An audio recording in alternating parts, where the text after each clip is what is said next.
Aku duduk di ruang resepsionis dengan kompres es di kepalaku, menunggu ibu datang menjemputku. Dasar bola nyasar bodoh di kelas olahraga itu. Oh, itu dia. Tampil glamor seperti biasanya. Ibu bergegas datang dan memelukku, memeriksa apa aku baik-baik saja. Kemudian ibu memanduku keluar dari sana dan menyusuri lorong. Sekelompok remaja laki-laki terpaku dan menatap dengan mulut ternganga saat kami lewat.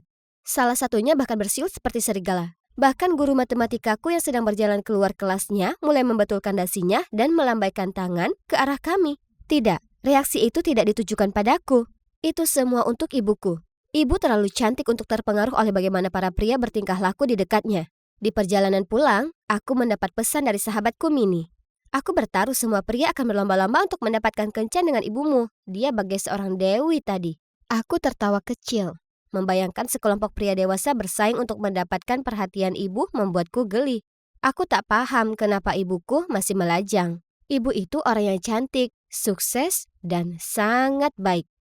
Dan kurasa ia akan senang jika ada pria bersama dengannya, ya kan? Oke, jadi Mini tak benar-benar serius. Tapi semakin kurenungkan, gagasan itu semakin menarik, jadi aku membalas pesannya. Ceritakan lebih banyak soal ide kompetisimu itu. Kemudian suatu kali, saat ibu sedang pergi dinas, aku mengundang Mini ke rumah. Kami habiskan sepanjang sore memposting audisi online dan menyebarkan selebaran di sekitar kota. Tak lama kemudian, lamaran yang masuk membanjir. Ya ampun, beberapa ada yang tampan, tapi beberapa sangat tak tampan. Hapus saja, pastinya. Kami siapkan segalanya dan habiskan berjam-jam memilah-milah semua pelamar. Harus ketat, karena yang terpilih harus sempurna seperti Pangeran Paris untuk bersanding dengan wanita seperti ibuku. Yang sebenarnya bernama Helen. Akhirnya kami menyaringnya jadi 10 besar dan kami mengundang mereka untuk mengikuti babak 1. Kebugaran itu penting, ya kan? Ya, setidaknya itulah yang dikatakan Mini. Jadi kami menyiapkannya di taman setempat. Semua pria tersebut muncul, termasuk Pak Swanson, guru senamku. Oh, canggung sekali. Tapi hey, kurasa dia pria yang tampan dan kuat secara fisik. Pertama-tama mereka harus lari 1 putaran penuh di lapangan, karena stamina itu penting. Kemudian mereka harus mengangkat beban seberat 54 kilo, setara dengan berat ibuku. Ibu pastinya butuh pria yang bisa memanggulnya di atas pundak seperti yang mereka lakukan di film-film. Ya Tuhan, melihat mereka sedang pemanasan sungguh menggelikan. Seorang pria muncul dengan baju terusan berbahan likra dan mulai melakukan gerakan jumping jack, dan pria lainnya melakukan gerakan karate yang aneh. Semuanya menyelesaikan lari, ya, hampir semuanya. Tapi beberapa dari mereka kesulitan mengangkat beban, termasuk Pak Swanson, yang sudah berubah merah padam dan mengerang. Aku dan Mini menutup mulut untuk menahan tawa kami. Selamat tinggal Pak Swanson. Itu karena jahat pada kami di kelas 6. Menyelesaikan babak ke-1, kami mengeliminasi 3 pria. Sayang sekali karena mereka tampan. Masuk babak kedua. Ini bukan hanya tentang otot, otak juga penting. Itulah kenapa Mini dan aku menghabiskan 2 hari mencatat semua pertanyaan untuk babak kuis siapa mau jadi pacar ibuku. Ibuku pantas dapatkan pria yang tahu segalanya. Kami siapkan deretan kursi anak di halaman belakang. Lalu kami berjalan di sepanjang barisan dan melontarkan pertanyaan kepada mereka. Tiba-tiba, seorang pria berdiri dan dengan marah mengatakan ke yang lain, "Kenapa kita biarkan anak-anak menguji kita seperti ini?" Lalu dia bergegas pergi. Mini berbisik. Tak terlalu mengejutkan sebenarnya, kulihat dia garuk-garuk kepala saat pertanyaan lainnya. Kami kemudian mengeliminasi mereka yang nilainya paling rendah, menyisakan hanya 5 yang berpotensi lanjut ke babak ketiga. Malam itu, aku hendak mengambil sesuatu untuk dimakan. Kulihat ibuku berdiri di dapur. Ia kembali lebih cepat daripada yang kukira. Ia menatap tumpukan profil yang ada di atas meja dengan stempel diterima dan ditolak di atasnya. Bingung, ia bertanya padaku, "Zara, apa artinya ini?" "Bu, kami rasa ibu sudah lama sekali menyendiri. Jadi aku dan Mini mengadakan kompetisi untuk menemukan pria untukmu." Aku memasang wajah luguku. Sebenarnya besok adalah babak ketiga. Akan sempurna jika ibu bisa bergabung dengan kami untuk wawancara. Kumohon. Ibu melotot padaku dan menggelengkan kepala. Tapi aku terus memaksa sampai akhirnya dia berkata, "Baiklah, aku akan datang." Aku melongo kegirangan dan memeluknya. Masuk ke babak ketiga, tahap wawancara. Aku dan Mini memberi pertanyaan sementara ibu, Ratu Helen, menyaksikan dari singgasananya. Yang pertama, Tyler melambai pada ibu dan berkata, "Helen, apa kau mengenaliku?" Ibu hanya tersenyum ramah. Ternyata Tyler sudah naksir berat dengan ibuku sejak mereka berdua masih SMA. Kemudian saat Minnie memintanya menunjukkan bakatnya, dia abaikan Minnie dan berkata kepada ibu, "Oh Helen, aku tak pernah berhenti mencintaimu. Kau ingat dulu waktu kita..." Aku berteriak menyelanya. Tak cukup mengesankan. Selanjutnya, yang kedua masuk, Simon. Oh, ia mengenakan setelan jas dan terlihat seperti pria terhormat. "Mungkin kau tak mengenaliku." Simon angkat bicara. Senyum ibu menghilang. "Aku Simon, kepala bagian teknik di perusahaan kita." Simon pasti sudah lama sekali naksir pada ibu, tapi ibu bahkan tidak tahu kalau dia ada. Penampilan bakatnya adalah memperbaiki 2 komputer rusak di rumahku. Berguna sih, tapi jujur saja itu tak cukup menarik. Ditambah, dia yang merupakan kolega ibu membuat canggung. Duh. Begitu yang ketiga, yaitu James masuk, ibu langsung bangkit terkejut. "Helen, aku sangat merindukanmu." Dengan tulus dia berkata. Ibu langsung memberi isyarat padaku untuk mengeliminasinya. Kemudian bangkit dan masuk ke dalam. Ternyata James adalah mantan pacarnya di zaman kuliah. Oke, menyeramkan. Oh ya sudah, tersisa 2 pria. Yang berikutnya sangat memesona. Dia kelihatan seperti anggota boy band. Aku dan Minnie menepuk tangan bersemangat. "Hai, aku Daniel. Senang bertemu kalian." Senyum Daniel benar-benar membuatku dan Minnie meleleh. "Aku tak tahu apa kalian tahu, tapi aku tinggal di jalan ini." Yang benar, bagaimana bisa aku tak tahu ada tetangga tampan seperti ini? Dia kemudian mengeluarkan gitarnya dan memainkan sebuah lagu. Ya Tuhan, pria ini layak mendapat nilai sempurna.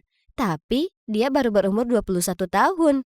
Jauh lebih muda dari ibu. Andy adalah yang terakhir dari semuanya. Sangat tampan dan manis. Sedangkan bakatnya, dia membuat cupcake untuk kami. "Kue-kue imut ini dibuat khusus untuk kalian para gadis cantik?" Dia tersenyum.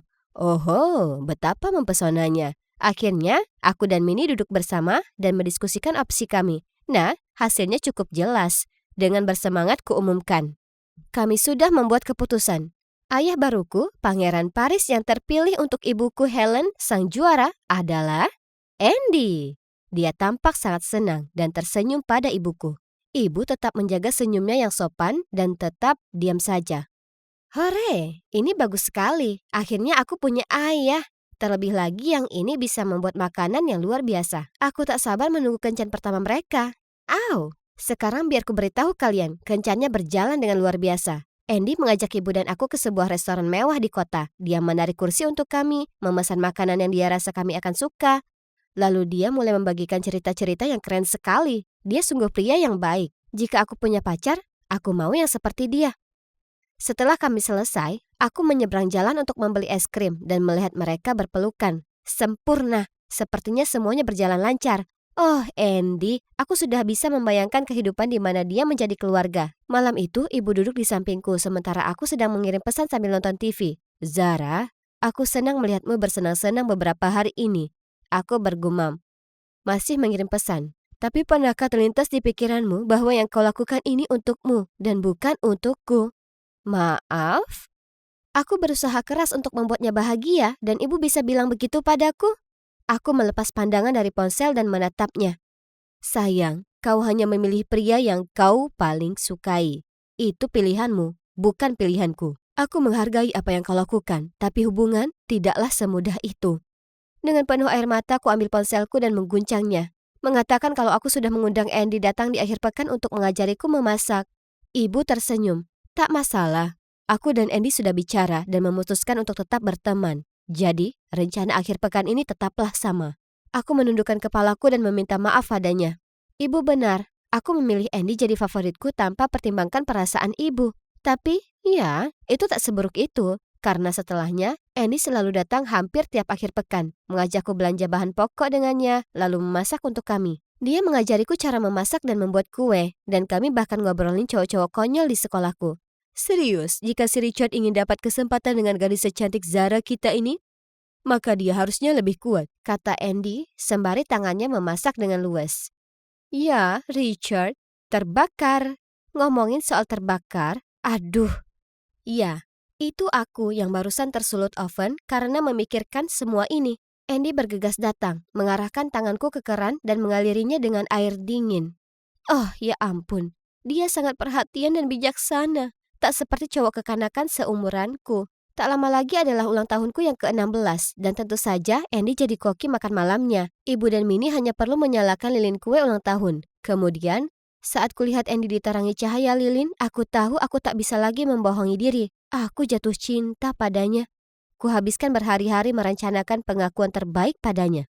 Hanya saja sebelum bisa kuberitahu dia bagaimana perasaanku, ibu memberitahuku, Andy baru saja telepon aku dan cerita dia ditawari posisi kepala staf di New York. Dia akan pergi minggu depan. Apa? Tidak. Kenapa? Ini Andy, cinta pertama dalam hidupku. Itu sangat tidak adil. Kami tak sempat menemuinya hingga hari di mana dia berangkat. Aku dan ibu pergi ke bandara untuk mengantarnya pergi. Aku tak sanggup menatapnya, jadi pandanganku terpaku ke lantai, sementara dia asik ngobrol dengan ibuku. Zara, gunakan apa yang sudah kuajarkan padamu untuk merawat ibumu dengan baik, oke? Andy mengedip dan menepuk kepalaku. Aku tak bisa menahan diriku lebih lama lagi. Tangisku pecah. Kupeluk dirinya dan menangis terisak. Andy, aku mencintaimu. Tolong, jangan pergi. Jangan tinggalkan aku. Aku tak bisa hidup tanpamu. Beberapa saat, semua orang di bandara, termasuk ibuku, tercengang.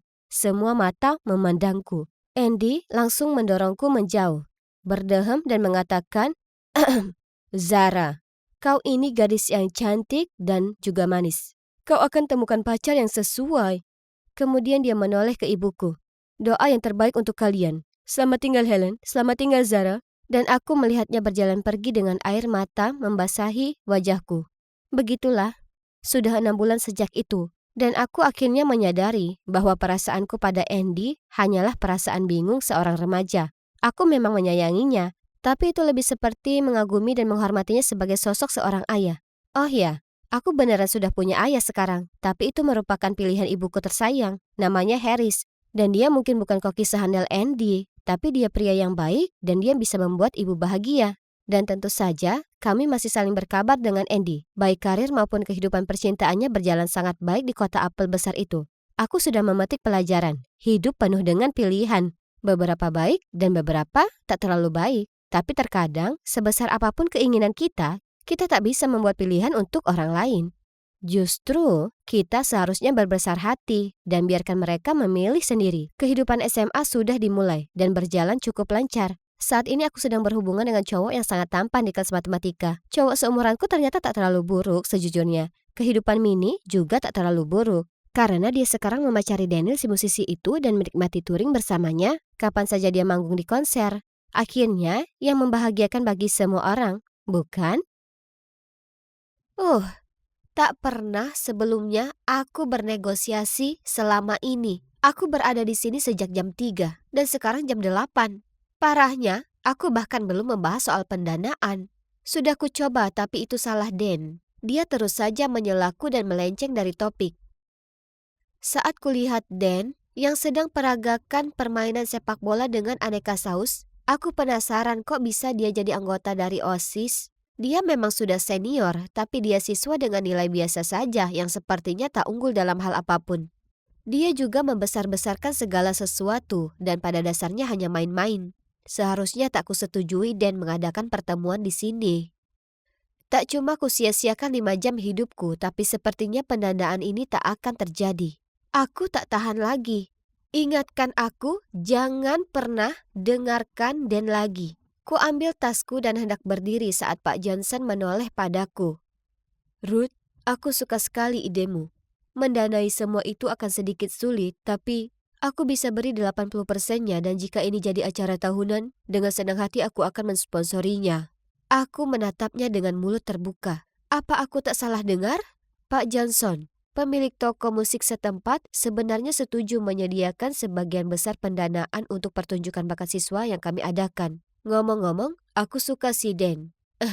Hari ini seru. Dan bersorak. Yes, sudah deal.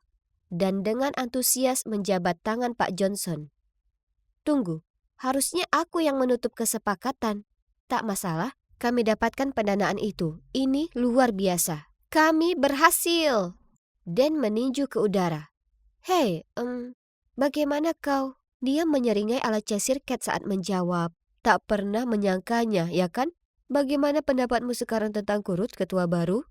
Aku mengangkat bahu dan tertawa. Hei, bagaimana kalau pelukan untuk merayakan, ha? Dia menyambutku dengan tangan terbuka. Ya, kenapa tidak? Lagi pula ini pantas dirayakan. Kami melompat-lompat dan entahlah, mungkin aku sedang mengigau akibat pertemuan yang teramat lama itu atau apa. Tapi hal berikutnya yang kutahu adalah, kami ciuman. Ya Tuhan. Kami langsung menjauh satu sama lain dan dengan canggung melihat ke arah lain. Setelahnya, dia mengantarku dalam keheningan. Oh tidak, aku memikirkan apa tadi? Kenapa aku atau siapapun yang bernapas bisa-bisanya melakukan itu? Itu kan Dan. Dan, apa kalian percaya? Ya, oke. Kurasa ini merupakan bulan-bulan yang berat untukku. Segera setelah aku jadi ketua OSIS, pacarku Walter tak memberiku selamat. Tidak, sebaliknya dia malah memutuskan aku. Kami sudah bersama selama 2 tahun, tapi akhir-akhir ini dia membicarakan tentang pernikahan dan membeli rumah. Tidak dulu. Aku ingin fokus dulu ke karirku. Tapi menurutku, mengajukan diri ke OSIS dan menyibukkan diri dengan pekerjaan membuatnya makin frustrasi. Sekarang, aku berusaha alihkan perhatianku dengan belajar dan urusan OSIS. Tapi, rasanya aku makin dekat ke ujung jurang. Dengan seekor hiu mengitari di bawahnya. Dan kemudian ada gosip menyebar di sekolah tentangku. Ruth itu murid baru, dia tak mungkin tahan dengan tekanannya. Dan Ruth itu terlalu serius dan membosankan. Jadi aku mulai bekerja lebih keras lagi dan lagi untuk membuktikan diri, yaitu proyek pertunjukan bakat. Hanya saja, ya ampun, aku sangat lelah, baik secara mental dan fisik. Berita pendanaan ini fantastis. Tapi apa yang terjadi dengan Dan? Mungkin dia punya semacam kekuatan rahasia untuk memikat atau semacamnya? Oh ya, setelah insiden itu, dia membanjiriku dengan telepon dan pesan, meski aku sibuk sekali. Setelah panggilan ke-12 kali berturut-turut, aku berhenti menulis esaiku lalu menjawabnya dengan kesal. Apa? Hai yang di sana, bagaimana menurutmu cuaca hari ini? Namaku Ruth, bukan di sana. Dan aku tak peduli soal cuaca, aku sibuk. Cukup sibuk sampai mengoreksi kata-kataku seperti itu? Kurasa tidak. Baiklah. Aku setuju keluar sebentar minum kopi dengannya supaya dia berhenti mengusikku. Kuaduk kopiku dengan sendok saat aku melotot padanya dan berkata, "Akankah kau berhenti menelponku? Tolong, aku perlu belajar."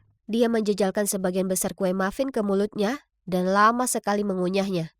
Lalu, dia usapkan mulutnya ke belakang lengannya dan berkata, "Kau sadar kalau anggota OSIS yang lain memanggilmu Ruth Milter, kan? Cobalah untuk tidak terlalu kaku dan santai saja kali ini saja, bisa?" Wah, itu menyebalkan. Aku tak berharap untuk disukai semua orang, tapi aku berusaha keras demi OSIS. Jadi setidaknya mereka bisa menghargai apa yang kulakukan untuk mereka. Aku berdehem. Aku tidak peduli, kerja ya kerja. Aku tak jadi ketua untuk berteman. Tapi aku tahu kau tak seperti itu. Dan melanjutkan, kau mungkin sedang melalui masa-masa sulit. Tapi tetap saja kau orang yang paling menakjubkan yang pernah kutemui. Wajahku jadi cerah, bahkan merona. Apa yang baru saja dikatakannya? Kau ini cantik, kuat, dan mandiri. Dia mengulurkan tangan dan meraih tanganku. Aku berusaha mengabaikan fakta bahwa tangannya lengket gara-gara muffinnya. Aku pasti cowok paling beruntung untuk bisa pacaran dengan cewek sepertimu, Ruth.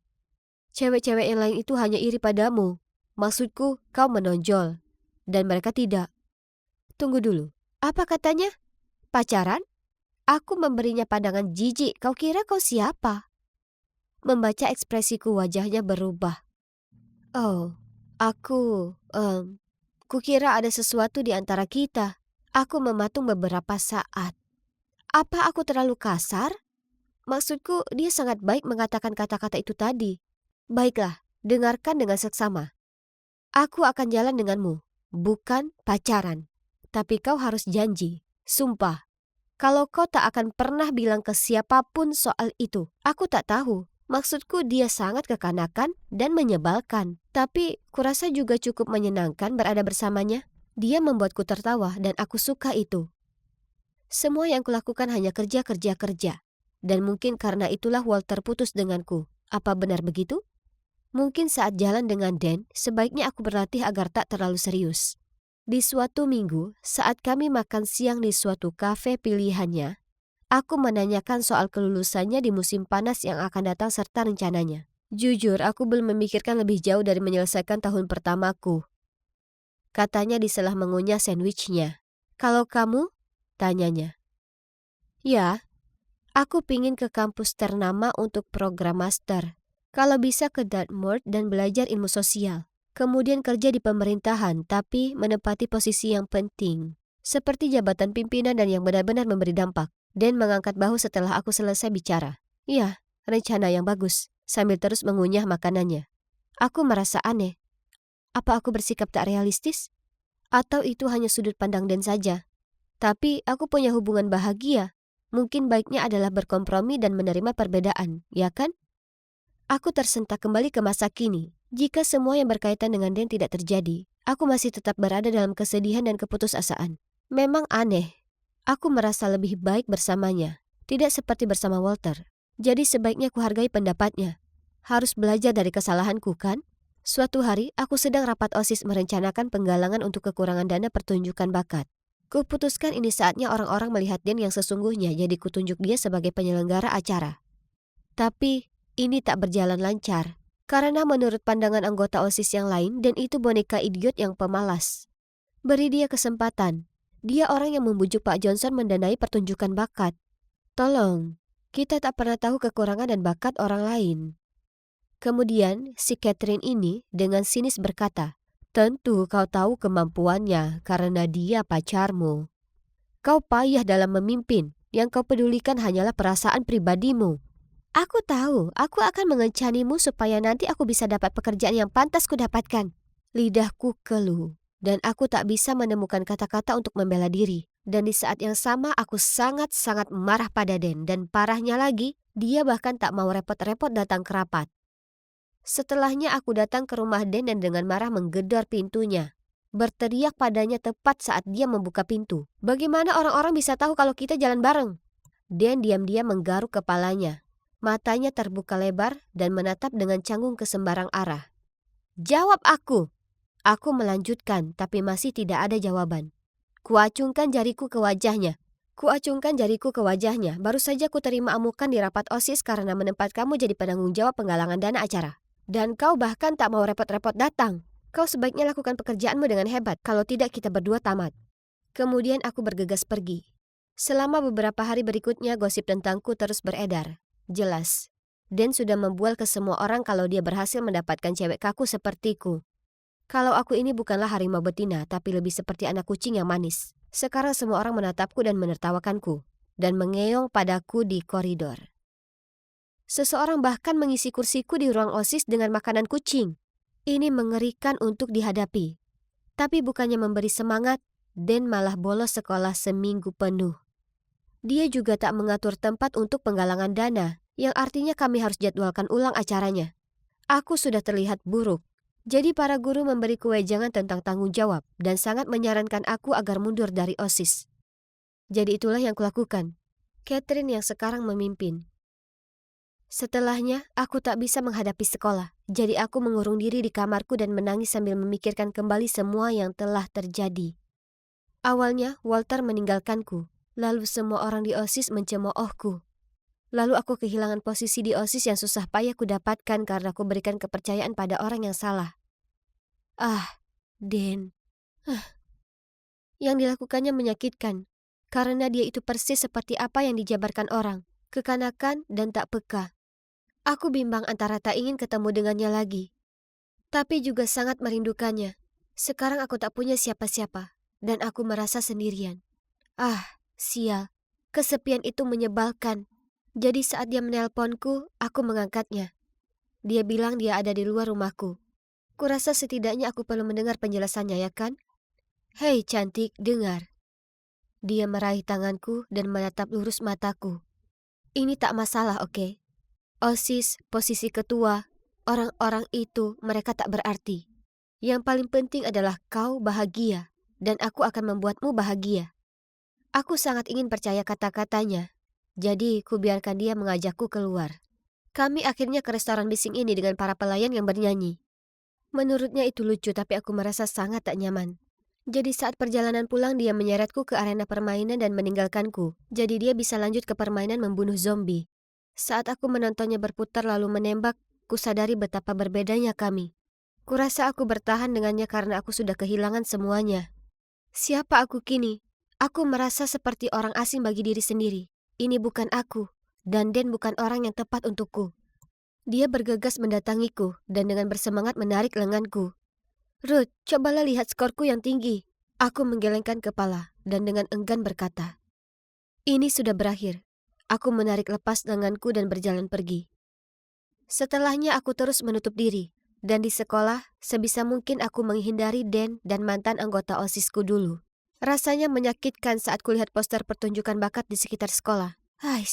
Tapi itu sudah bukan lagi urusanku. Aku memang menerima sebuah pesan dari Dan yang mengatakan sesuatu soal wisuda kelulusannya. Tapi kuabaikan. Kenyataannya dia itu tak baik untukku. Hidup itu lelucon baginya. Dan akibat dari semua ini, dia membuatku merasa seperti lelucon juga. Aku merasa begitu tersesat. Jadi aku akan habiskan musim panas dengan kakek nenekku di desa, jauh dari semua orang dan semuanya. Aku perlu waktu untuk sembuh agar saat kembali, aku akan kuat, percaya diri, dan mandiri seperti aku yang dulu. Karena aku sangat merindukan versi lama diriku itu. Masing-masing dari kita perlu belajar bagaimana menghadapi segala sesuatu sendiri, tanpa bergantung pada orang lain. Terutama jika orang lain... Sungguh? Kau dari Korea? Tak mungkin. Kamu terdengar seperti penutur asli. Richard melompat kaget saat aku memberitahunya aku berasal dari Korea Selatan. Ya, aku 100% orang Korea. Aku menjawabnya sambil terkekeh.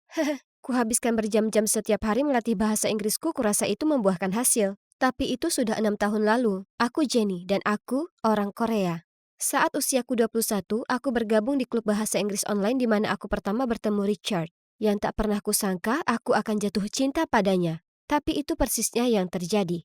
Semenjak kelas pertama, kami mulai ngobrol tiap hari. Dan getaran di antara kami tak bisa dipungkiri. Dia selalu bilang kalau dia berharap aku bisa berada di Republik Cehnya dengannya. Dan kudapati diriku menghayalkan pernikahan kami kelak.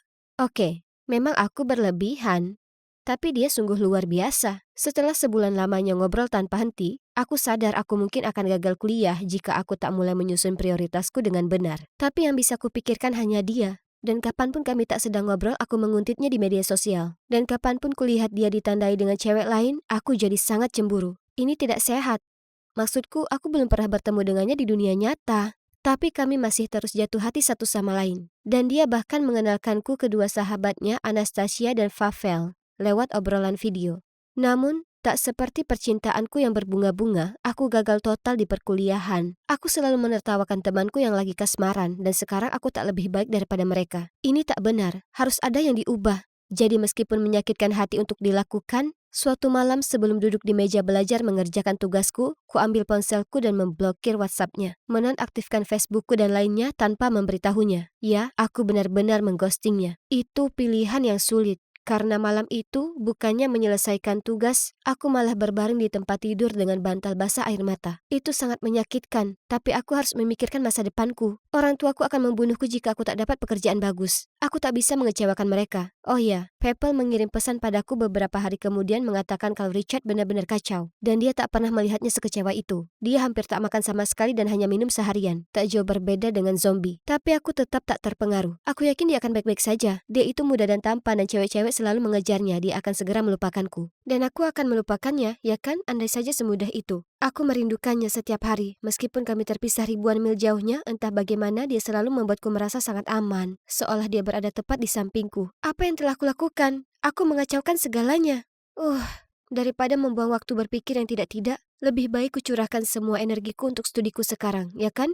Dan itu berhasil. Saat kelulusan tiba, aku adalah siswa terbaik di kelasku. Dan bahkan diterima dalam program pertukaran pelajar di Australia. Tanpa pikir panjang, kukirim pesan ke Richard untuk memberitahunya. Aku minta maaf karena menghilang darinya. Dan memberitahu itu telah mengacaukan pikiranku karena aku tak mengira akan jatuh cinta padanya. Aku hanya butuh waktu untuk selesaikan studiku, tapi sekarang aku siap untuk berhubungan kembali. Rupanya dia membaca pesanku tapi tak ada jawaban. Aku merasa seolah seseorang telah menghantam jantungku. Beberapa jam kemudian akhirnya dia menjawab dan berkata, "Maaf Jenny, aku akan menghubungimu segera. Sekarang bukan waktu yang tepat." Aku tak percaya kata-kata yang kubaca. Aku sungguh bisa mendengar suara hatiku hancur, tapi itu pantas kudapatkan. Akulah orang yang menyingkirkannya. Dia layak mendapat yang lebih baik. Tapi tetap saja aku mengutipnya setiap hari secara online. Kemudian kusadari satu-satunya cara memecahkan ini adalah terbang ke Chechnya dan menemukannya. Tapi pertama aku mengikuti program pertukaran pelajar di Australia. Ku beli ponsel dan nomor baru untuk perjalanan itu. Dan meninggalkan punyaku yang lama di Korea untuk pamanku yang selalu komplain soal ponselnya yang ketinggalan zaman. 3 bulan di Australia sangat luar biasa dan itu membuat pikiranku sangat teralihkan. Aku siap memulai awal yang baru saat aku kembali dari perjalanan itu. Sampai paman memberitahuku kalau seseorang telah mengirim pesan padaku. Tapi karena dia tak bisa Inggris, dia tak tahu pesan itu untukku atau bukan. Segera ku periksa dan itu pesan dari Richard yang mengatakan,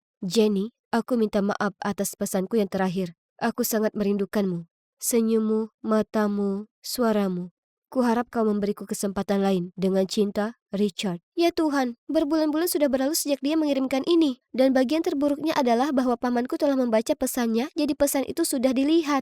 Ini bencana. Tapi aku harus fokus pada hal positifnya. Dia merindukanku. Mungkin ini belum terlambat. Aku berusaha menelponnya tapi dia tak menjawab. Jadi ku kirim pesan padanya dan menjelaskan apa yang terjadi. Dia akhirnya menjawab dan dia pikir aku sudah menyerah padanya. Aku tak pernah menyerah padanya. Kami lalu teleponan. "Aku masih memikirkanmu selama ini. Kenapa kau tidak mengirimiku pesan di Facebook?" Kata-kata itu terlontar dari mulutku dengan terburu-buru, seolah aku takut akan kehilangan kontak lagi dengannya dalam sekejap. Tiba-tiba, dia terdiam, lalu kemudian memberitahuku baru saja dia bertemu dengan seseorang dan dia harap aku bisa memahami dan masih ingin berteman. Aku merasa hancur. Kenapa ini begitu berat bagi kami? Tapi pada akhirnya, tak ada pilihan lain untukku. Aku harap dia baik lalu menutup telepon. Yang bisa kulakukan hanya move on. Saatnya untuk mencari orang lain untuk kukencani. Jelas Richard dan aku tak ditakdirkan bersama. Hatiku terluka tapi kutemukan pekerjaan dan kucurahkan diriku pada pekerjaan itu. Kuberi semua perhatianku. Akhirnya aku dipromosikan dan setelah 5 tahun aku bisa membantu orang tuaku melunasi hutang-hutang mereka. Aku bahkan naik posisi ke manajemen. Tentu saja selama masa ini aku pacaran sebentar.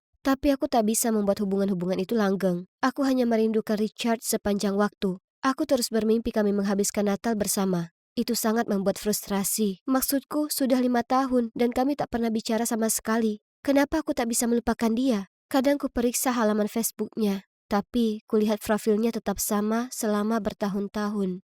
Aku sudah tak berteman dengan Anastasia dan People.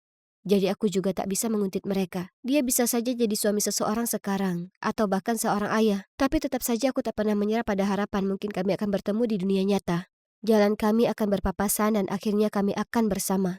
Aku tak bisa berhenti memikirkan ini. Lalu kemudian 3 minggu sebelum Natal, ku terima permintaan mengikuti di Instagram. Aku tak percaya ini. Itu People. Dan sekarang dia sudah menikah dengan Anastasia.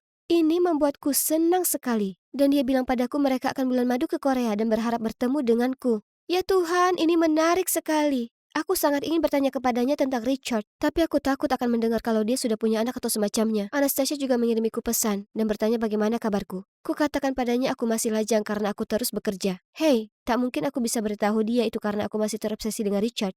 Oh iya, pekan pun berlalu dan akhirnya aku di bandara menunggu bertemu People dan Anastasia di kehidupan nyata. Mereka berdua kelihatan sangat manis dan ku beri pelukan terhangat. Setelah memeluk mereka, kulihat ada seseorang berdiri di belakang mereka. Ya Tuhan! Itu Richard? Apa yang dia lakukan di sini? Aku sangat tercengang. Aku tak bisa bergerak. Itu benar-benar dia. People memecah keheningan dengan mengatakan, "Kami bawa serta Richard untukmu, Jenny.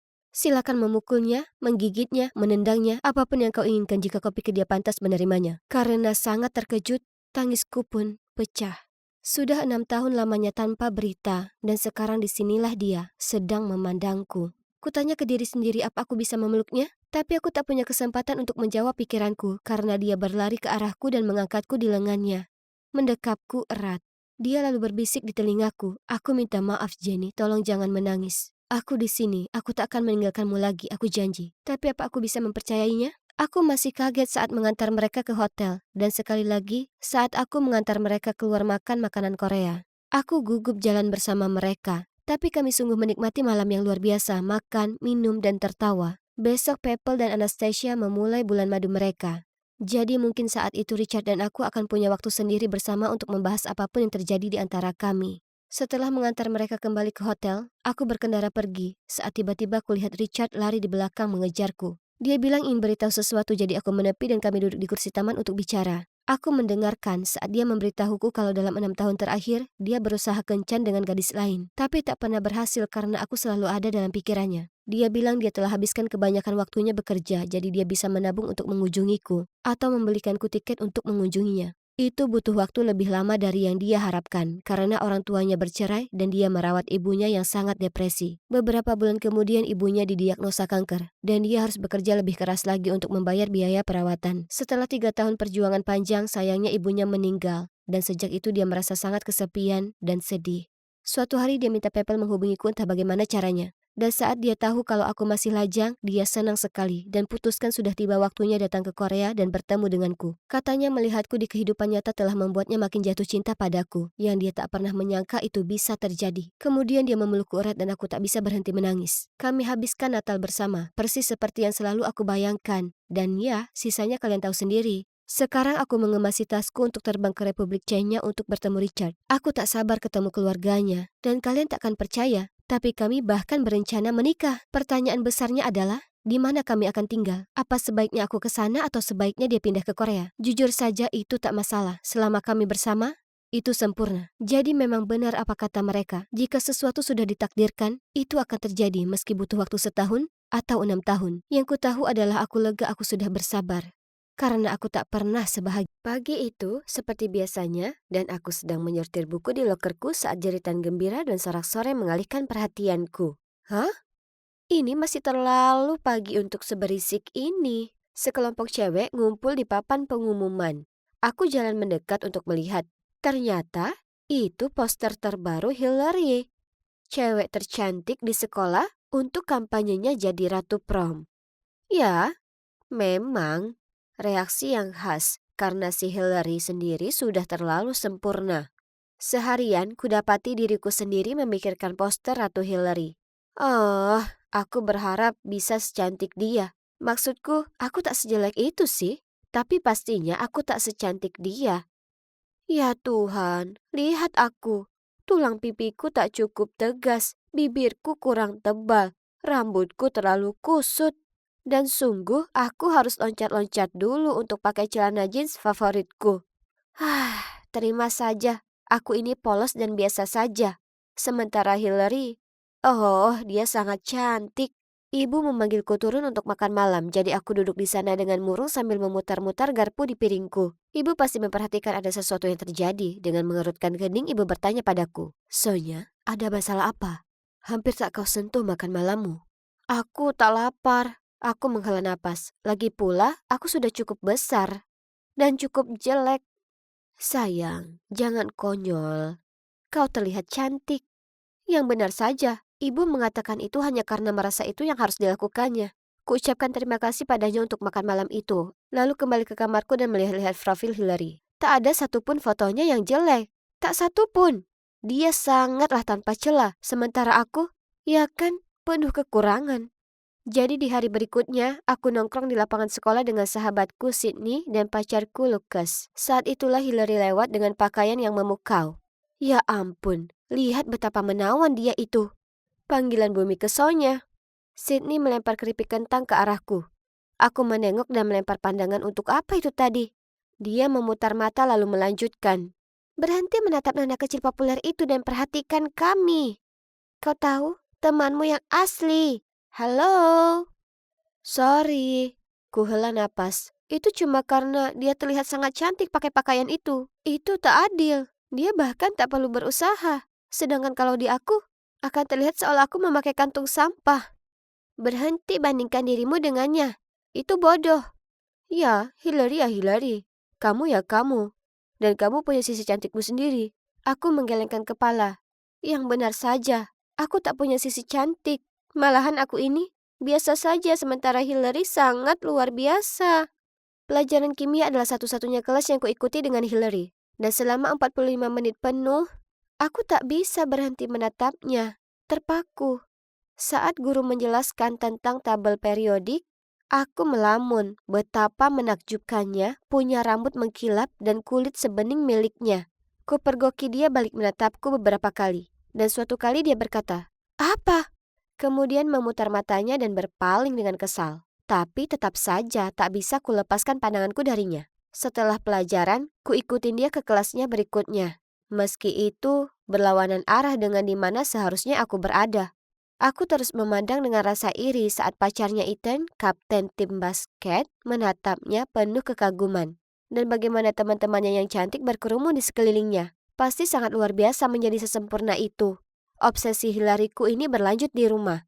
Setiap sore aku melihat-lihat profilnya dan menyimpan setiap foto baru yang dia posting. Kemudian aku hanya berbaring di ranjang memandangi bagian tubuhnya yang sempurna dan membandingkannya dengan bagian tubuhku yang tak begitu sempurna. Bahkan ku cetak beberapa fotonya yang jadi favoritku dan membingkainya di meja. Kemudian suatu hari, mimpi terburukku menjadi kenyataan. Aku sedang dalam perjalanan menemui Lukas saat kulihat dia berdiri di lorong dan bicara dengan Hillary. Itu aneh. Cewek populer seperti Hillary tak akan suka ngobrol ke cowok B aja seperti dia. Ya ampun, coba lihat Lukas yang terus tertawa dan terkekeh. Bagaimana kalau Hillary suka padanya? Cewek semacam itu pasti dapatkan apapun yang dia mau dengan mudahnya. Aku tak bisa menyaksikan ini lebih lama, jadi kukirim ke Sydney pesan darurat dan bergegas ke kamar mandi. Dia menemuiku sedang menangis di dalam bilik dan bertanya padaku ada masalah apa. Kuceritakan padanya apa yang terjadi dan dia mengerutkan dahi. Apa kau gila? Lukas bisa saja hanya bersikap sopan padanya. Ya ampun, dia itu berhubungan denganmu karena suatu alasan, jadi hentikan obsesi Hillary ini. Ini aneh. Kenapa Sydney harus sekasar itu? Aku mengharapkan dukungannya, bukan bantahannya. Jadi, aku tak menemuinya sepulang sekolah seperti rencana. Sebaliknya, aku langsung pulang dan melihat-lihat foto Hillary. Kupotong bagian bibirnya, hidungnya, dan menempelkannya di atas fotoku. Memperhatikannya, yah, wow, aku terlihat jauh lebih baik. Di saat itulah kuputuskan aku akan memiliki wajah sempurna sepertinya. Jadi sambil memegang foto yang diperbaiki itu, aku segera turun menghampiri ibu dan melambaikan foto itu di depan wajahnya. Lihat betapa sempurna aku akan terlihat jika kuubah beberapa hal. Tolong, maukah ibu meminjamiku uang untuk membayar operasi? Kumohon. Ibu terlihat ketakutan. Sonya, kau baru 17 tahun dan kau sudah cantik. Kau tak perlu menempatkan dirimu sendiri melalui semua rasa sakit dan risiko ini untuk terlihat seperti orang lain. Aku berusaha menjelaskan padanya kalau aku tak ingin melanjutkan hidup terlihat sepolos dan semembosankan biasanya. Tapi awalnya ibu tak mendengarkan. Butuh waktu lama sekali untuk bicara dengannya dan menghadapinya. Ibu juga pernah lakukan operasi hidung sebelumnya. Jadi apa salahnya kalau aku juga perbaiki hidungku? Diikuti beberapa permak lainnya. Di musim panas itu, aku bohong ke Sydney dan Lukas kalau kuhabiskan seluruh waktu liburanku dengan ayah dan ibu tiriku. Kutunjukkan ke dokter bedah foto Hillary sebagai contoh hasil yang kuinginkan. Jadi, dibuatnya hidungku lebih runcing, memasukkan implan pipi untuk tampilan lebih tirus, dan menyuntik filler bibirku. Aku terbangun pasca operasi kesakitan. Oh ya Tuhan, itu menyakitkan. Aku tak bisa bicara, bahkan menangis pun menyakitkan. Parahnya lagi, dengan semua perban itu, aku mirip dengan mumi Mesir. Lalu, saat perbannya dilepas, wajahku bengkak dan menggembung semua, dan aku harus lakukan pijatan untuk melatih otot wajahku lagi. Sakit itu cantik dan cantik itu sakit, bukan begitu? Ibu tak sepenuhnya terkesan dengan apa yang kulakukan, karena aku tak sungguh-sungguh cerita akan kuubah seluruh wajahku. Tetap saja, ibu habiskan sepanjang musim panas merawatku. Meskipun aku haruslah tahan dengan keluhan dan terkadang air matanya. Setelah sembuh, yang harus kulakukan tinggal mewarnai dan memotong rambutku seperti Hillary dan mengubah gayaku agar sesuai dengan gayanya. Dengan penampilan baruku yang sudah komplit, aku bercermin dan tersenyum. Akhirnya, aku cantik. Aku kembali ke sekolah bersemangat, semua orang akan melihat penampilan baruku. Tapi saat aku berjalan melalui lorong, semua orang menatap dan bergosip tentangku. Orang yang tak kukenal mengelilingiku dan membombardirku dengan pertanyaan seperti, bagian apa saja yang kau perbaiki? Berapa biayanya? Dan apa itu sakit? Tak ada satupun yang memujiku atau apapun. Lalu, saat ku sortir lokerku, ku dengar suara batuk. Aku mendongak dan melihat Sydney berdiri di sana dengan tangan terlipat. Jadi, apa itu sepadan? Aku sedang tak mood untuk hal ini, jadi ku jawab, kamu gak bisa ngomong yang baik-baik aja ya? Inilah aku sekarang. Aku jadi diriku yang sesungguhnya. Dan aku bahagia. Tidak, ini kamu yang sedang berusaha menjadi orang lain yang bukan dirimu. Aku membanting pintu lokerku dan bergegas pergi. Orang macam apa yang tak mendukung sahabatnya sendiri? Hariku berubah dari buruk jadi sangat buruk ketika aku bertemu Lukas saat makan siang. Dia melotot padaku, lalu dengan marah berkata, Sonya, kenapa? Tak ada yang salah denganmu sebelumnya. Tapi sekarang aku ini cuma cloning dari orang lain. Dia beranjak pergi, tapi kutahan lengannya. Tolong, aku lakukan ini karena aku ingin jadi lebih cantik. Untukmu, aku melakukan ini untukmu. Lukas menggelengkan kepalanya, tapi kemudian menghela napas panjang. Dia tak berusaha pergi setelahnya, tapi dia terus memberiku tatapan mengasihani. Kemudian, saat aku berjalan ke kelas, ada cowok yang lari di belakangku, lalu melingkarkan tangannya ke pinggangku. Hai sayangku. Terkejut, aku langsung mendorongnya menjauh. Oh, itu Ethan, pacar Hillary. Ada apa? Tapi, tunggu. Kenapa wajahmu terlihat sangat aneh? Aku mendorongnya menjauh dariku lalu lari kabur. Ya ampun, itu menakutkan. Jantungku masih berdebar.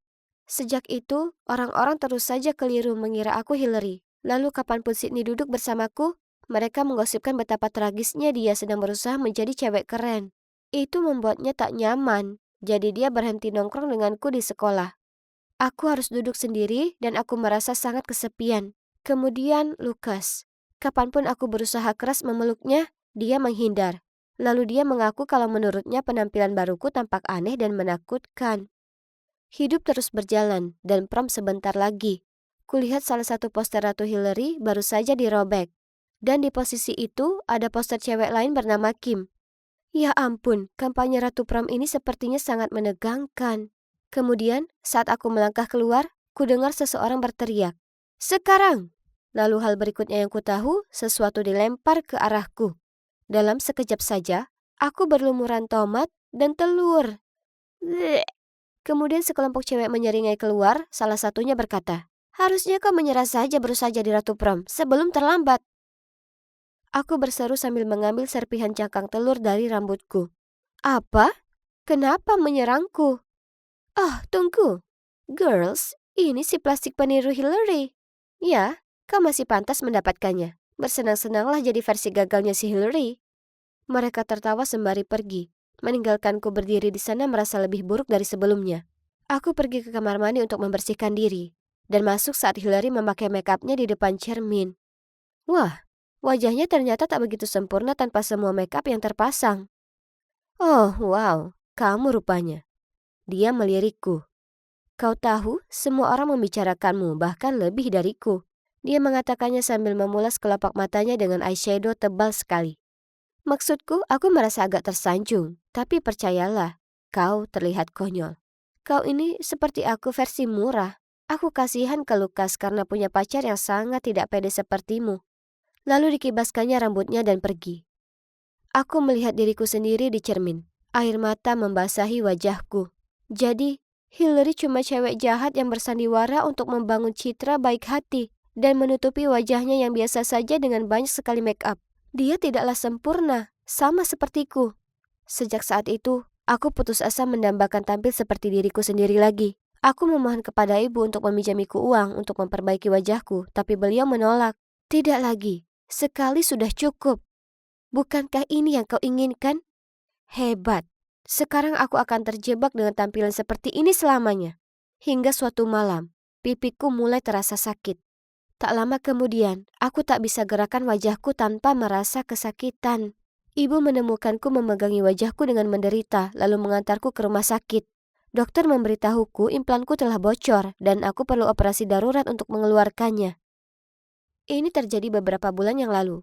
Sekarang, saat aku bercermin, untunglah aku tak lagi melihat Hillary, melainkan kulihat diriku, tapi dalam tampilan yang cukup berbeda. Aku sudah baik dan benar-benar sudah mendapat pelajaran, dan Sydney serta Lucas ada di sana membantuku melewati semuanya. Sekarang aku tahu kalau aku seharusnya belajar untuk mencintai diri sendiri, bukannya membandingkan diriku dengan orang lain. Aku adalah aku, dan apa kalian tahu? Aku sekarang sadar kalau aku tak masalah.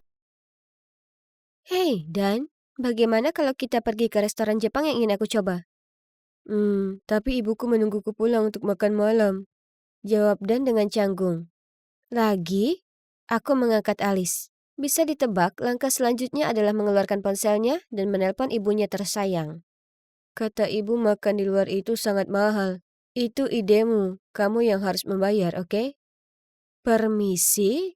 Apa aku salah dengar? Sulit dipercaya. Jadi, dengan ternganga aku berkata, "Lupakan saja, aku akan pulang." Lalu aku meninggalkannya berdiri di sana dengan ekspresi bodoh di wajahnya. Yap, si idiot itu adalah pacarku. Dan dia sudah berusia 20-an tetapi setiap percakapan tetap saja ibuku ini dan ibuku itu. Sangat melelahkan. Pada awalnya aku pikir aku telah menemukan cowok yang gagah dan sempurna untuk diandalkan. Malah, ini menunjukkan kalau kalian tidak bisa menilai buku dari sampulnya. Semuanya dimulai saat aku kembali ke pedesaan dan aku merasa kesulitan beradaptasi di sini lagi. Selain itu, aku sudah lama tidak punya pacar. Ya, ceritanya balik lagi ke belakang. Aku tidak begitu putus asa, tapi bibiku bersikeras menjodohkanku dengan cowok imut ini. Aku pikir, kenapa tidak? Kesan pertama, dan cukup ganteng. Dia baru saja lulus dari perguruan tinggi bergengsi, dan dia tampak begitu lembut dan baik hati. Kami menghabiskan waktu mengobrol. Jadi, ya, setelah itu kami mulai berkencan. Awalnya memang baik-baik saja, tapi kemudian detail aneh tentang dirinya mulai muncul ke permukaan. Kami pernah mengatur kencan di tempatku. Rencananya adalah memasak makanan bersama, lalu bersantai menonton film. Tapi begitu dia tiba, dia langsung berjalan ke sofa dan mulai menonton TV tanpa ada niat membantu. Aku menyeretnya ke dapur, memberinya wortel dan alat pengupas. Dia tampak bingung, lalu tergagap. Aku tidak tahu caranya. Kucoba tunjukkan padanya. Tetapi meskipun telah menjelaskannya dengan sangat rinci, dan masih gagal mengupas satu wortel yang jelek. Lalu, ya, kalian bisa menebaknya. Pada suatu saat dia menelpon ibunya. Lalu dia bilang padaku, ibuku bilang dapur adalah tempat yang sangat berbahaya. Aku bisa melukai diriku sendiri atau membakarnya. Kita bisa kembali ke rumahku, ibuku bisa memasak. Aku memelototinya lengan akimbo. Atau kita bisa makan di luar? Dan bergumam. Tapi itu kalau kamu yang membayarnya, Claire, ini bukan salahku. Aku menggeram sambil menggelengkan kepalaku. Baiklah, kalau begitu aku tidak ikut denganmu. Lalu aku mendorongnya keluar dan membanting pintu hingga tertutup. Apa yang baru saja terjadi? Tetap saja, aku berkata pada diriku sendiri bahwa mungkin dia hanya takut karena dia belum pernah memasak sebelumnya. Suatu kali kami berada di toko baju, dan aku melihat kemeja yang aku tahu cocok untuknya. Itu bukan gayanya yang biasa, tapi aku bersikeras agar dia mencobanya. Dan dia terlihat sangat bagus saat memakainya. Dan sepertinya juga menyukainya sambil mengagumi dirinya sendiri di cermin. Lalu berkata, kelihatannya bagus, tapi tunggu, bisakah kamu mengambil foto agar aku bisa mengirimnya ke ibuku? Ya, dialah yang membeli semua pakaianku, jadi... Apa? Jadi sekarang dia memerlukan persetujuan ibunya sebelum membeli apa saja? Astaga. Bagaimanapun, aku mengambil beberapa foto dan dia mengirimkannya ke ibunya. Mereka bertukar pesan, lalu dia menoleh padaku dan berkata, baiklah, ibu bilang kamu bisa membelikannya untukku. Aku? Mataku melebar. Ya, ibu bilang kamu yang memilihnya, jadi kamu harus membelikannya untukku. Tunggu. Apa? Aku benar-benar membeku selama beberapa detik. Tanpa berkata-kata, aku hanya bisa memelototinya sebelum aku menemukan cara untuk pergi. Claire, ada apa? Dan mengejarku, tapi aku mengabaikannya. Oke, aku akui, setelah beberapa kencan, mudah untuk mengetahui bahwa dia benar-benar anak mami. Tapi aku bilang ke diri sendiri betapa manisnya dia sangat mencintai ibunya. Dan aku tidak pernah menyangka akan menjadi se-ekstrim itu. Setelah itu, aku mencoba tidak menanggapinya. Tapi, dia tidak berhenti menggangguku. Kemudian, dia memberitahuku bahwa dia ingin mengajakku ke restoran favoritku sebagai hadiah ulang tahun. Oh, ini kedengarannya bagus.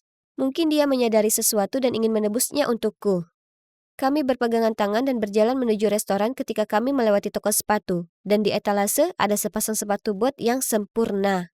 Ya, aku seorang perempuan dan itu adalah hari ulang tahunku. Aku menarik lengan Dani lihat. Aku menunjuk sepatu bot itu. Aku ingin itu. Aku menyeringai lebar-lebar. Oke, jawab Dan lembut. Senyumku memudar. Maksudku, mereka akan menjadi hadiah ulang tahun terbaik. Sejak kapan cewek sepertiku harus meminta hadiah? Kenapa?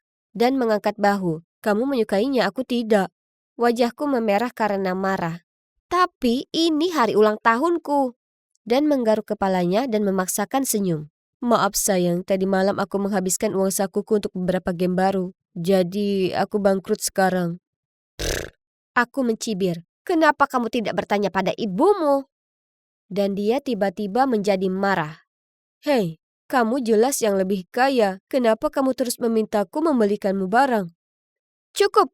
Aku berhenti. Aku tidak pernah berkencan dengan orang separah kamu sebelumnya. Kamu sudah dewasa. Jadi berhentilah berlari ke ibumu setiap kali kamu lupa cara menyalakan panci atau saat kakimu menendang meja. Dan kenapa kamu masih mendapat uang saku di usiamu sekarang? Ini sudah berakhir. Lalu aku berbalik untuk pergi, tanpa membiarkan dia mengucapkan kata terakhir. Sangat tidak nyata. Percayalah padaku, untuk kembali ke desa ini dan langsung mengalami situasi anak mami yang aneh ini. Tapi ya, setidaknya aku akhirnya bebas darinya sekarang. Sudah beberapa minggu sejak itu, tapi hanya memikirkan dan saja masih membuatku sangat marah.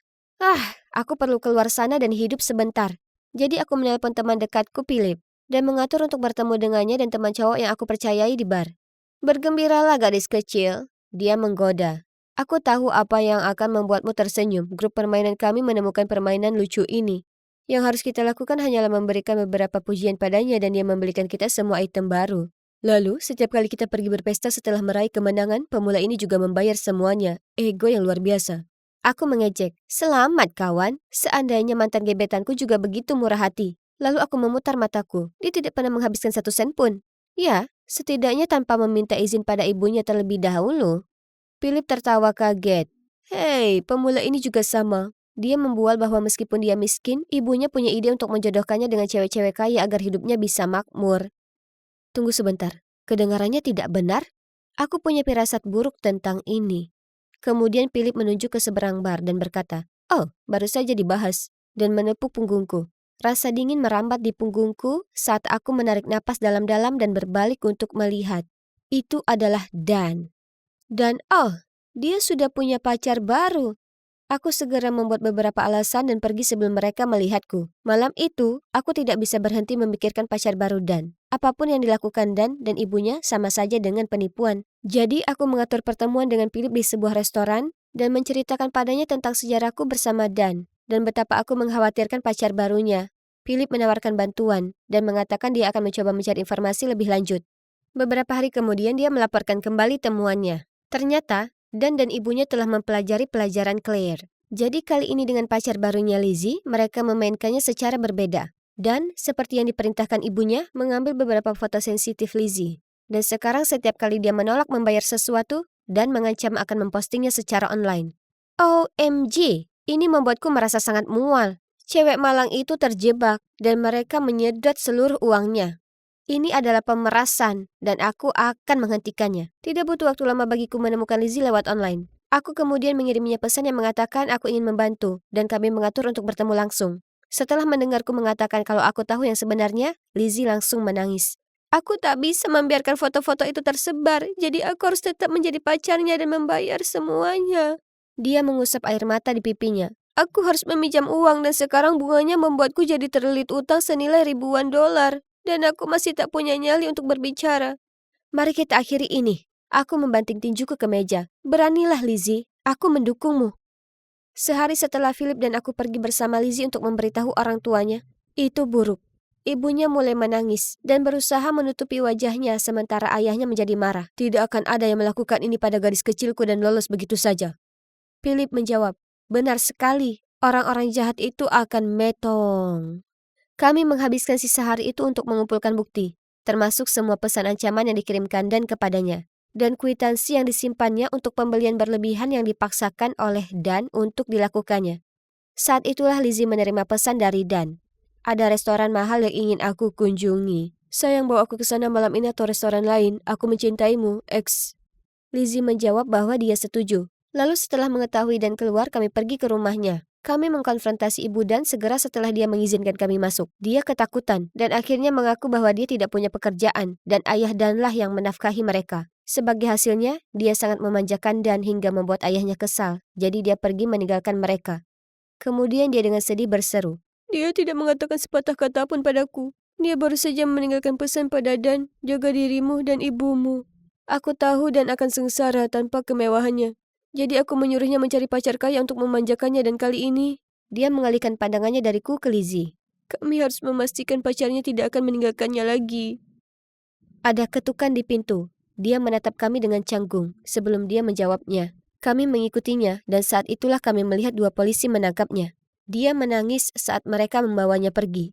Aku kira dia pikir dia seorang ibu yang baik hati yang melakukan hal yang benar terhadap putranya, padahal sebenarnya dia melakukannya dengan cara yang salah. Dan akhirnya masuk penjara. dan rumahnya dijual untuk melunasi hutang Lizzie. Sedangkan untuk anak si Mami Dan sebagai kaki tangan, dia akhirnya melakukan restitusi komunitas.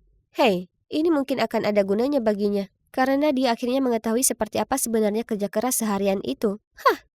Syukurlah, Lizzie perlahan-lahan bisa mengatasi peristiwa traumatis ini, dan siap untuk mulai berkencan lagi dengan Philip.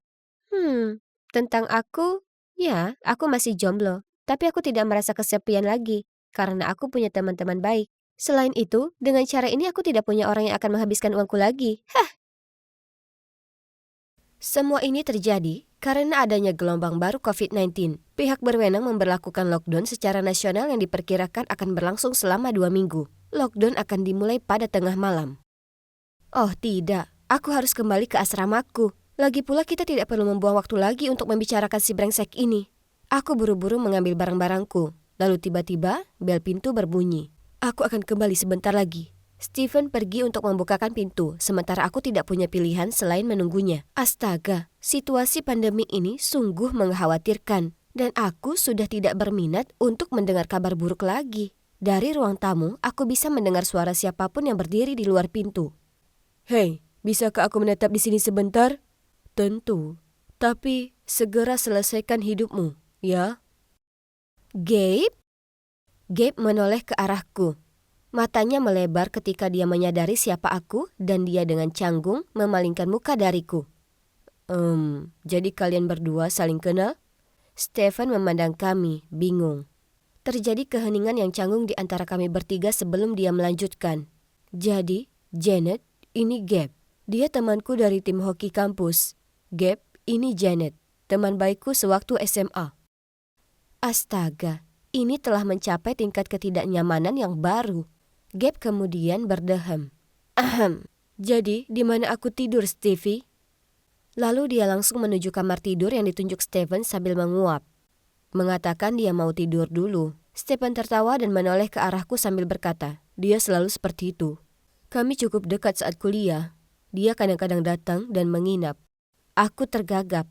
Stephen, itu orang yang baru saja kuceritakan padamu. Orang yang membuatku takut. Stephen menatapku heran, tapi dia tidak mengatakan apa-apa. Aku sedang tidak mood untuk ini. Menurutku lebih baik aku pergi. Dan tepat ketika aku berpikir keadaan tidak akan menjadi lebih buruk, sebuah panggilan telepon datang. Saat melihatku panik, saat menerima telepon, Stephen pasti merasakan ada yang tidak beres. Dia bertanya padaku begitu aku menutup telepon. Apa semuanya baik-baik saja? Itu teman sekamarku. Dia baru saja memberitahuku bahwa ada kasus positif di asrama kami. Aku tidak bisa kembali sampai karantina selesai. Oh tidak, apa yang harus kulakukan? Semua barang-barangku ada di kamar asramaku, dan aku tidak bisa berkendara pulang ke kampung halamanku. Rasanya seperti 1 abad. Aku tidak akan bisa pergi kemanapun sebelum lockdown selesai. Dan menginap di beberapa hotel selama 2 minggu tentunya bukanlah pilihan yang cerdas. Janet, kamu bisa tinggal di sini. Stephen dengan lembut tersenyum padaku. Jangan khawatir, aku akan mengurus semuanya. Aku bisa menyiapkan sofa untukmu, jadi kamu tidak perlu tidur di kamarku. Oh, dia ingat aku punya sedikit klaustrofobia dan merasa tidak nyaman di kamar kecil. Aku hendak membalas, tapi dia menghentikanku. Lalu segera berjalan menuju sofa dan mulai menatanya kembali. Ini lucu, dan aku merasa tersentuh. Sepertinya aku tinggal di sini untuk karantina. Maksudku, ini akan baik-baik saja, tapi Gabe juga ada di sini. Dunia yang kecil, dan betapa canggungnya situasi yang aku alami. Tapi pilihan apa yang aku punya? Malam pertama, Stephen tinggal di ruang tamu bersamaku, dan kami banyak mengobrol. Apa kamu pernah berharap kita kembali ke masa SMA? Segalanya tampak lebih sederhana, ya kan? Kadang-kadang, itu membantu karena saat itu aku memiliki pacar yang paling manis. Apa kamu ingat saat kamu meminta tim pemandu sorak melakukan rutinitas khusus untuk ulang tahunku? Ini adalah hal paling lucu yang pernah dilakukan seseorang untukku. Stephen menyeringai. Baiklah, aku sudah mencobanya. Kita sangat bahagia saat itu. Lalu kuliah menghalanginya. Hei, tidak semuanya buruk. Kita masih berteman baik.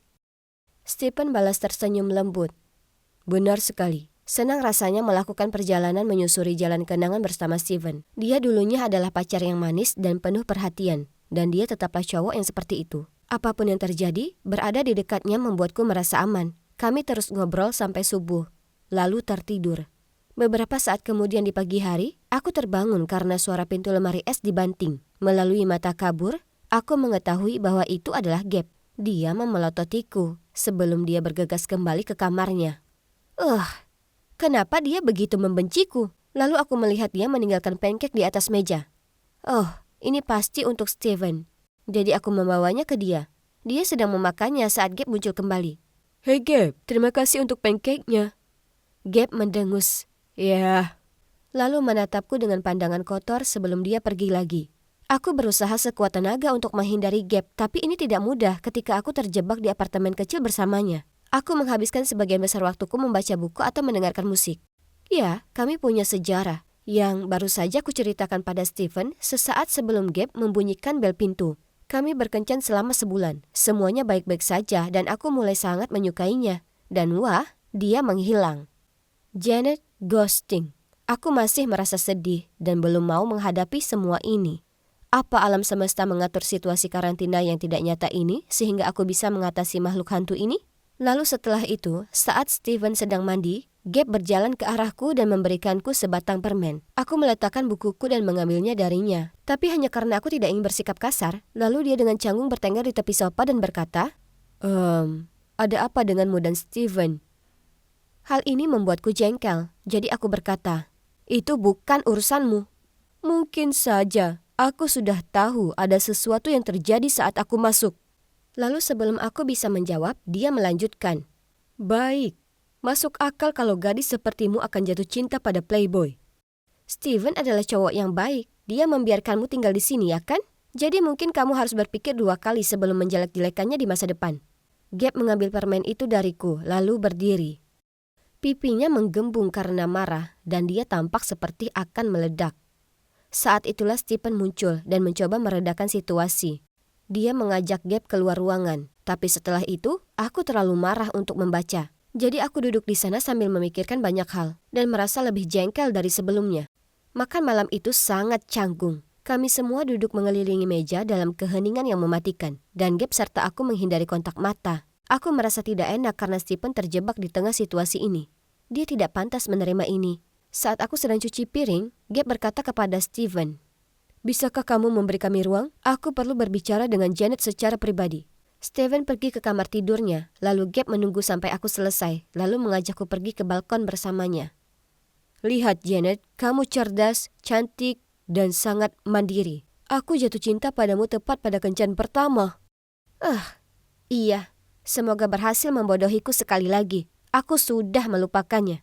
Melihat aku tidak menganggapnya serius, Gabe melanjutkan, "Aku benar-benar serius. Itu sebabnya kamu benar-benar di luar jangkauanku. Aku terlalu pengecut untuk memberitahumu hal ini. Jadi aku memutuskan lebih baik menghilang saja dan membiarkanmu melupakanku." Apa? Apa dia serius? Aku tidak menyangka dia berpikiran seperti itu.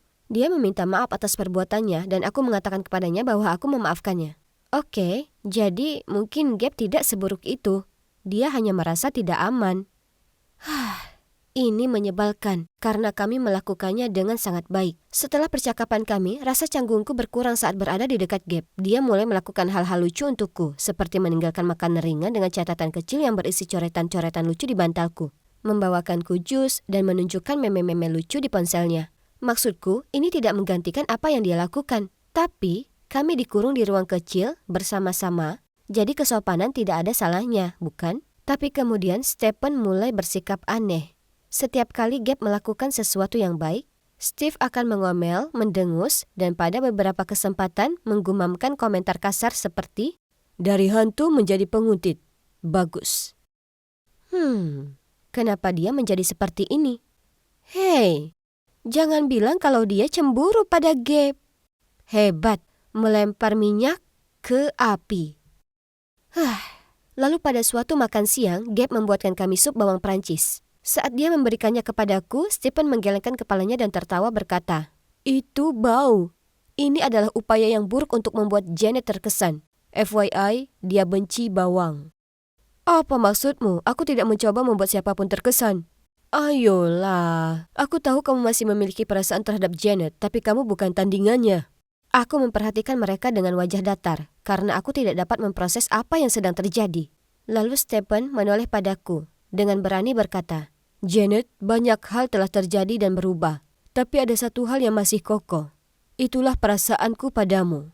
Jangan buang waktumu dengan anak ini." Wow, aku duduk di sana dengan bingung. Apa itu? Dan bukankah Stephen terlalu jahat?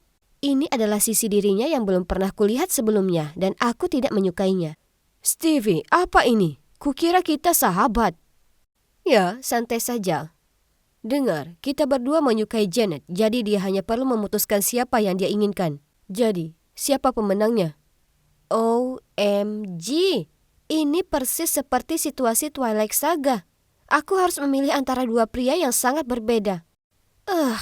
Aku membencinya, baik situasi ini maupun seri itu. Dan sejujurnya, aku tidak menyukai sikap mereka yang tidak dewasa sekarang. Beraninya kalian berdua menciptakan seluruh dilema ini sendirian dan menempatkan aku di tengah-tengahnya. Aku tidak memilih kalian berdua, oke? Kalian berdua punya kesempatan bersamaku dan kalian berdua meninggalkanku. Aku ingin tetap berteman, tapi cuma itu saja. Aku bergegas pergi, berpikir ini akan menjadi akhir dari segalanya. Oh, betapa salahnya aku.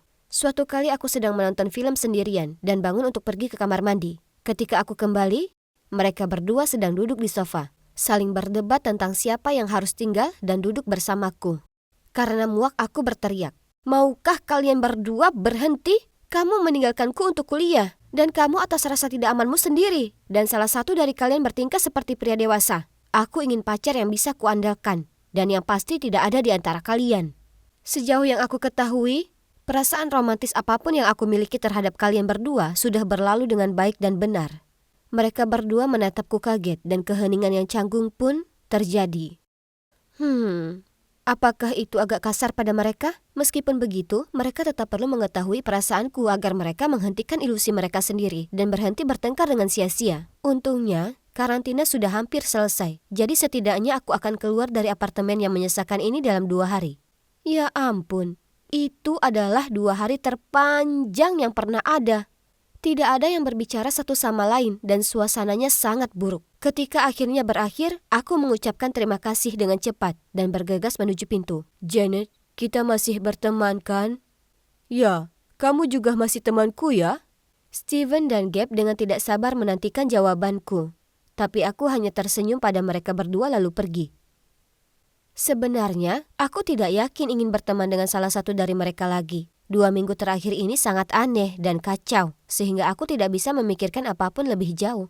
Jadi, untuk saat ini, aku hanya akan menikmati kelegaan karena bisa keluar dari skenario aneh terjebak dengan 2 mantan itu dulu, bukan? Panggilan Bhumika Autumn. Berhenti menatap saudaraku yang payah itu dan dengarkan aku. Aku berbalik dan menatapnya. Ya ampun, kuharap wajahku tak memerah. "Ya, maaf." Aku bergumam. Dia menggelengkan kepala padaku. Semakin dingin." Dia melilitkan jaketnya lebih erat di tubuhnya. "Oh ya, kau pasti tak sabar dengan acara menginap di akhir pekan ini? Jadi, kau tetap akan bawa kopermu yang penuh baju Chicago keren itu kan?" "Tentu, itu semua akan jadi milikmu." Aku tersenyum, tak mampu menahan diri berusaha melihat kakaknya dari sudut mataku. "Dan kau janji akan memberi waktu untukku dan set berduaan kapanpun ku kedipkan mata ke arahmu?" Aku memastikan. "Tentu, kau bisa mengandalkanku. Cuma jangan ciuman di depanku." Bleh. Jadi, namaku Autumn dan aku gadis Chicago yang kini tinggal di kota kecil Texas. Kalian tahu, setelah karantina pertama dicabut, kami pindah ke sini supaya orang tuaku bisa merawat nenek. Sekarang, aku baru di sekolah. Tapi untungnya semua orang sepertinya baik. Terutama cewek yang duduk di sampingku di kelas bahasa Prancis ini, si Lilian. Dia belum pernah keluar Texas. Jadi dia senang sekali mendengar ceritaku tentang Skydeck dan festival Lollapalooza. Hebatnya lagi, dia punya saudara kembar terseksi yang pernah ada. Namanya Seth. Dia bahkan lebih tampan dari Justin Bieber. Aku bisa menatapnya seharian. Texas terkenal akan banyak hal. Cuaca panas terik, barbecue, dan rodeo. Tetapi salju bukanlah salah satunya. Anehnya, di musim dingin ini diperkirakan akan terjadi badai salju. Dan tentu saja, Lilian sangat senang seperti anak kecil di malam ulang tahunnya. Duh, cuaca dingin. Aku sudah bosan dengan itu. Tapi tak bisa kutolak ajakan menginap sedangkan Seth akan ada di sana, ya kan? Ini kesempatan sempurna untuk bisa dekat dengannya. Maksudku, tak ada cowok jomblo manapun yang bisa menolak cewek yang menyatakan perasaan mereka di hari pertama turun salju. Terutama yang berasal dari Texas yang cerah. Aku bisa jadi putri salju untuknya di dunia nyata.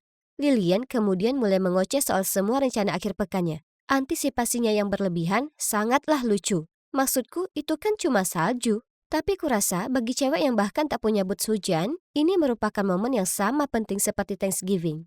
Aku mungkin tak sebersemangat itu membayangkan melihat salju. Tapi aku ingin, meski sedikit gugup, bisa bertemu Seth. Kami semua akan habiskan akhir pekan bersama di pondok peristirahatan keluarga Lilian. Dan tanpa ada orang tua. Ya, zona bebas orang dewasa. Itu terdengar seperti surga, ya kan?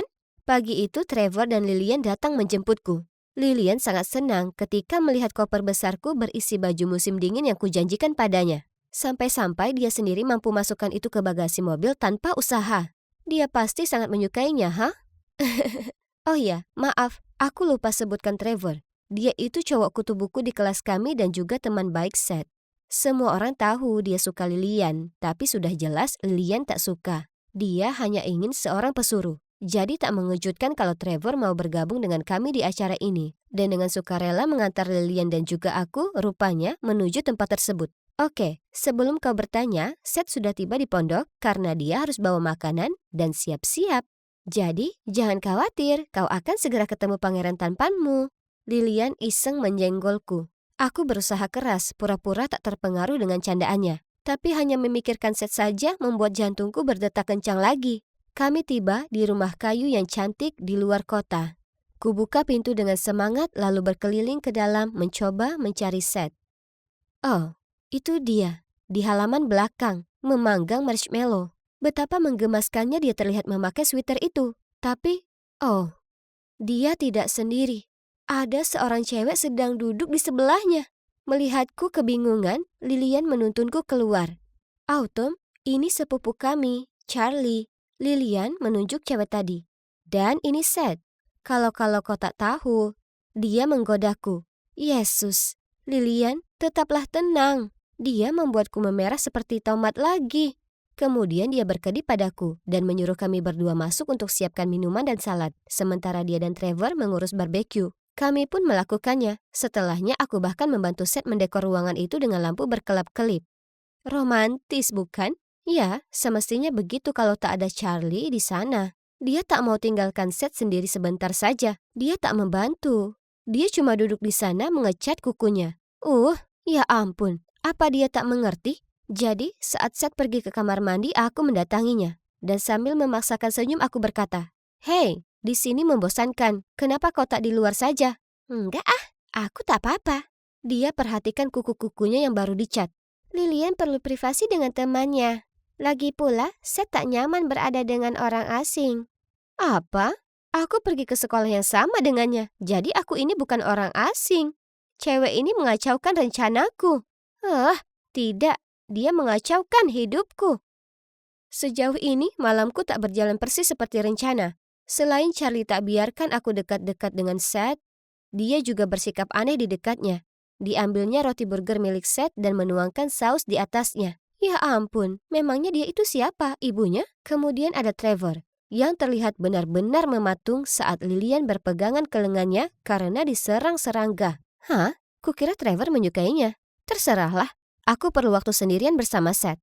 Jadi aku mengedip ke Lilian, tapi dia hanya menatapku dengan tatapan kosong. Aku berusaha menendang kakinya di bawah meja, tapi dia menjauhkan kakinya dan sepertinya masih tak sadar. Aku tak tahan lagi, jadi aku masuk ke dalam untuk membuat coklat panas. Ku dengar langkah kaki di belakangku. Mengira itu Seth, aku berbalik siap untuk merayu. Tapi, itu cuma Trevor. Saat kau kembali ke Lilian manismu itu, tolong bilang kalau aku ini tak kelilipan. Justru, aku berusaha kontak mata dengannya. Trevor bergumam. Katakan sendiri saja, dia bukan Lilianku. Aku kesini untuk alasan lain. Hei, kenapa kau jadi tiba-tiba menggerutu? Ya ampun, aku cuma bercanda. Dia diam sejenak sebelum akhirnya mengatakan, Autumn, aku menyukaimu. Tapi Lilian baru saja memberitahuku kau suka Seth. Jadi aku tak bisa menunggu. Bingung, aku menjawab. Tunggu dulu. Jadi kau memberitahuku kalau kau suka padaku, bukan Lilian? Ya, tapi rencanamu dengan Seth tak akan berhasil. Cukup, aku tak menyukaimu. Sekarang tinggalkan aku sendiri. Aku segera pergi, bersiap membuat cowok yang sebenarnya kusukai terkesan. Bukannya buang-buang waktu dengan kutu buku ini. Suara Lilian di luar menghentikanku. Kau ini mikir apa sih? Kenapa kau cium Charlie? Dia itu harusnya jadi sepupu kita. Tapi kan dia bukan. Lagian tenang saja. Autumn toh tak ada di sini. Seth mengangkat bahu. Dia bisa keluar kapan saja. Kita sudah sepakat, jangan kacaukan ini. Kalau tidak, aku mau uangku kembali. Apa-apaan? Kurasakan amarah bergejolak dalam diriku. Aku cukup yakin ada asap mengepul dari telingaku. Aku hendak keluar ke sana melabrak mereka saat ada tangan menarikku, masuk lagi. Aku berusaha memberitahumu, tapi kau tak mau dengar. Lilian itu mempermainkanmu hanya demi koper baju Chicagomu. Dia sangat suka itu. Dan Seth pacaran dengan Charlie. Mereka berdua bagian dari rencana Lilian. Dia sudah membayar mereka. Wah, ini menyakitkan. Di sanalah aku mengira aku punya teman baru yang hebat. Dan calon pacar baru. Tapi itu semua hanya tipuan. Dan demi apa? Sebuah koper berisi beberapa mantel indah di dalamnya? Aku sedang pertimbangkan apa selanjutnya saat ponselku berbunyi. Itu info cuaca. Ternyata, badai salju diramalkan datang lebih cepat dan jauh lebih buruk dari yang diperkirakan sebelumnya. Kemudian semua ponsel kami mulai berbunyi. Itu dari orang tua kami. Mereka menyuruh kami tetap di dalam apapun yang terjadi dan memastikan kami menutup semua pintu dan jendela. Badai segera datang dengan penuh amarah. Awalnya, yang lain tampak terpesona menatap kepingan salju di luar jendela. Tidak untukku, tidak. Aku terlalu kesal karena tak bisa kabur dari orang-orang munafik ini dan pulang ke rumah. Kami berkumpul dan menyiapkan tempat bersantai di ruang keluarga. Semuanya baik-baik saja sampai sinyal telepon mulai nyala mati. Lalu internetnya mati total. Lilian bahkan berteriak dan membanting layar ponselnya saat dia sadar foto terakhir di Instagramnya belum selesai terunggah. Kasihan Trevor harus menenangkannya. Sudah saatnya membuat malam ini menarik. Jadi dengan tersenyum aku berkata, aku tahu sebaiknya kita ngapain. Ayo kita main truth or dare. Kemudian aku memeluk Seth dan dengan nada lembut berkata, Seth, badainya benar-benar membuatku takut.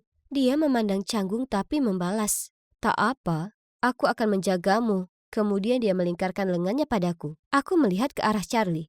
Dia tampaknya tak terganggu. Hah? Itu aneh sekali. Jadi, saat tiba giliranku menanyakan ke Charlie suatu kebenaran, ku dengar Lilian mendapat luka di lututnya saat liburan keluarga. Bisa kau beritahu kami cerita itu? Lilian kebingungan. Ya ampun, Autumn, pertanyaanmu payah sekali. Kau menyia-nyiakan giliranmu. Charlie awalnya tampak terkejut, tapi kemudian segera menenangkan diri, tertawa dan berkata, ya, Lilian itu ceroboh dan sering sekali tersandung. Saat itu kami anak kecil lomba skuter, tapi nona kompetitif ini terlalu berlebihan. Dan akhirnya jatuh tersungkur ke tanah. Oke, jadi dia tak terpancing, tapi juga tidak benar-benar menjawab pertanyaannya. Kita lihat seberapa lama kau bisa pertahankan kepalsuan itu. Ketika malam terus bergulir, semua tampak bersenang-senang, tapi tidak denganku. Aku masih merasa kecewa dengan semua situasi ini. Aku dibuat seperti orang bodoh tak hanya oleh temanku, tapi juga gebetanku. Dan juga cewek yang konyol. Yang menjengkelkan adalah, kalau saja Lilian minta langsung padaku, pasti akan kuperbolehkan dia menyimpan apapun yang dia mau, karena kupikir kami ini teman. Lilian mulai menguap, lalu memberitahu kalau dia akan tidur. Tak mungkin aku berbagi kamar dengan pengkhianat itu, dan juga saingan percintaanku. Tidak, terima kasih. Jadi, aku tak mau beranjak. Tapi, di mana kau akan tidur? Jangan konyol, Autumn. Ya, ayolah. Kau akan membeku kedinginan di sini. Aku tak masalah, pergi saja. Aku ini cewek Chicago, ingat? Apa kalian sebut ini badai? Tolonglah. Aku sudah alami musim panas yang lebih dingin dari ini. Aku menyeringai. Tapi mereka terus saja memaksa. Usaha yang bagus. Sekolah kalian ini sungguh peduli. Harus kuberi pujian akting mereka. Kalau begitu paling tidak ayo kita ambilkan untukmu baju yang lebih hangat. Aku setuju. Tapi kopernya masih ada di mobil Trevor. Aku punya ide. Dia mengedi padaku, lalu berteriak ke koridor. Seth, bisa tolong ambilkan baju musim dingin Autumn di mobil Trevor? Apakah waras? Di luar sana membeku dan gelap gulita. Kalian cewek-cewek ini menjengkelkan sekali. Akhirnya, Lilian dan Charlie menyerah berusaha membujukku dan melemparkan selimut padaku.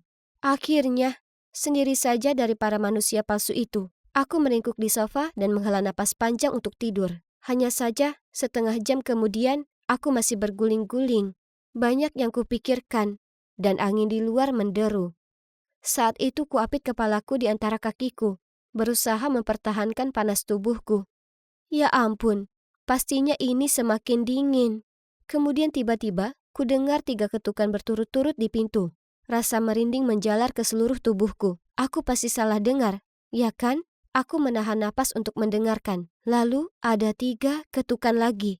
Oh ya ampun, siapa kira-kira itu di jam seperti ini? Dan di kondisi begini? Aku berjalan ke kantin dan menelan ludah. Satu-satunya kursi kosong adalah di sebelah Joanna, salah satu cewek paling aneh di sekolah.